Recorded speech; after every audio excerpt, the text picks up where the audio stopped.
She was disabled, but her strength lay in never giving up that day. A police officer dragged her out of her car, ignoring her fear and the growing crowd.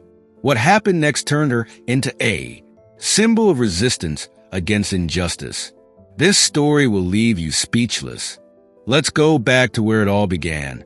Sarah Thomas was a 38-year-old black woman whose life was defined by courage and resilience. Living with a disability didn't weaken her spirits, it strengthened it. Her wheelchair wasn't a symbol of limitation, but a testament to her independence. As a caretaker for her sick mother, Sarah balanced her life between her own challenges and the responsibilities of family. It was a quiet afternoon when Sarah parked her car in an accessible spot outside a local supermarket. The sun was high, casting long shadows across the nearly empty lot. The world around her seemed calm, but inside Sarah carried the usual why of her daily routine.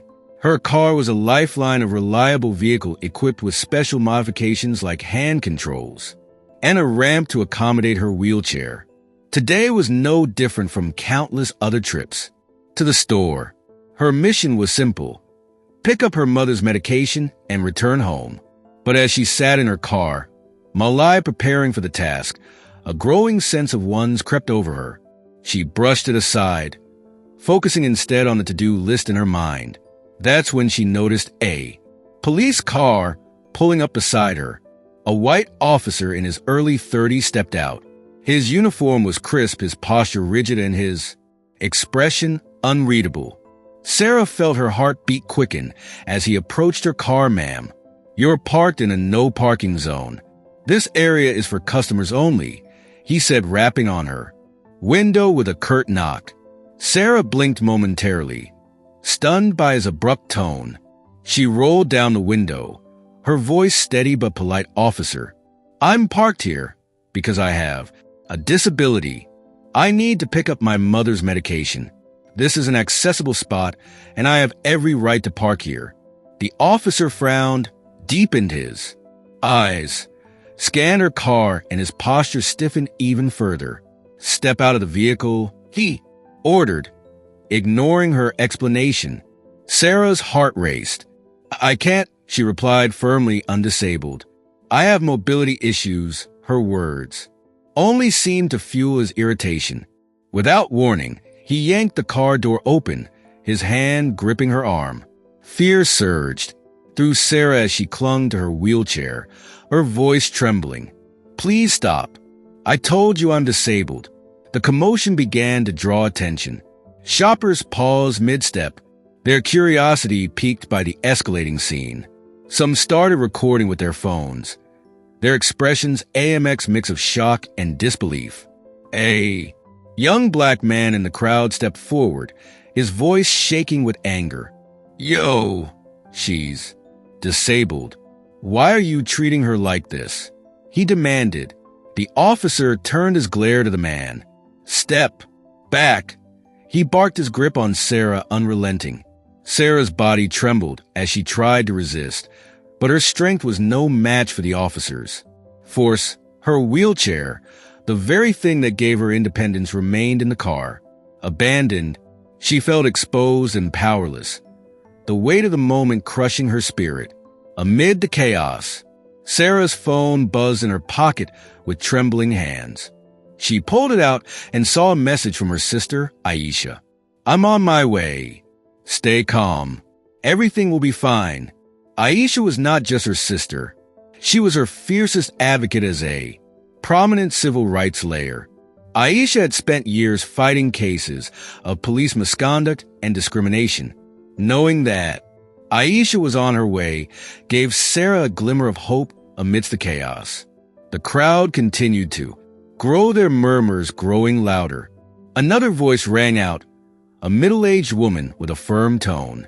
"This is wrong. She's disabled. You can't treat her like this." But the officer seemed impervious to growing disapproval. His grip tightened as Sarah pleaded, her voice breaking. "Please. I'm not resisting. I just can't move the way you want me to." Then from the back of the crowd, a woman in a sharp business suit stepped forward. Her presence was commanding her expression. "Resolute officer, is there a problem here?"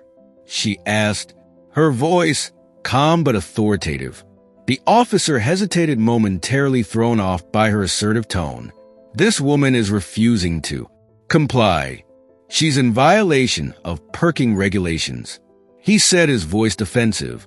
The woman raised an eyebrow. "Do you know who this is?"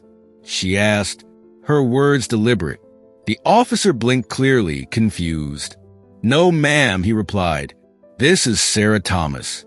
The woman announced, her voice loud enough for the crowd to hear.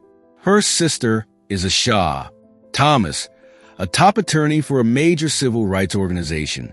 If you don't release her immediately, you'll be answering to her and the entire legal system. The officer's face paled, his grip on Sarah loose, and he stepped back. Uncertainty and guilt etched into his expression. The woman turned to Sarah and gently helped her back into her car. "You're safe now," she said softly before addressing the crowd record.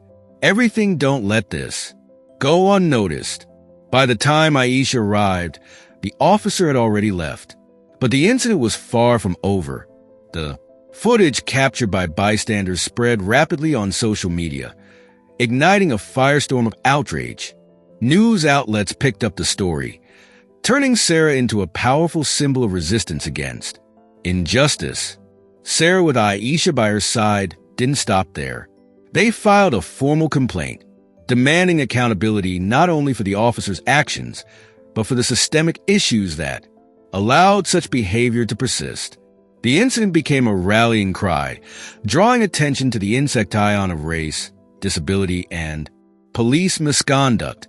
Sarah's courage inspired thousands, proving that even in the face of injustice, one voice could spark a movement. If Sarah's story moved, you don't forget to subscribe.